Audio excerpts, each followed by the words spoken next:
আসসালামু আলাইকুম। আশা করি যে যেখানে আছেন ভালো আছেন, সুস্থ আছেন। আমাকে এক ভাই কমেন্ট করছেন যে ভাই, নতুন করে পাসপোর্ট করতে কত টাকা খরচ হবে আর পাসপোর্টটা সংশোধন করতে কত টাকা খরচ হবে। জি ভাই, ধন্যবাদ আপনাকে। পাসপোর্টে বিভিন্ন ধরনের ভুল হতে পারে। সেটা হতে পারে নামের ভুল, সেটা হতে পারে বয়সের ভুল, সেটা হতে পারে অ্যাড্রেসের ভুল।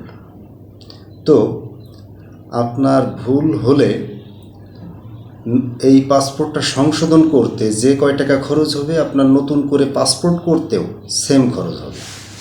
কিন্তু এক্ষেত্রে একটা জিনিস ডিপেন্ড করে, সেটা হচ্ছে যে আপনি পাসপোর্টটা কত পেজের নেবেন, 48 পেজের নাকি 64 পেজের।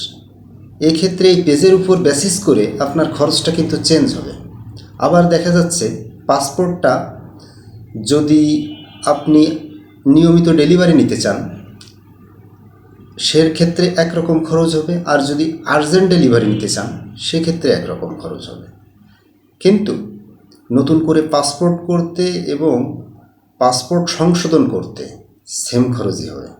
ধন্যবাদ। আসসালামু আলাইকুম।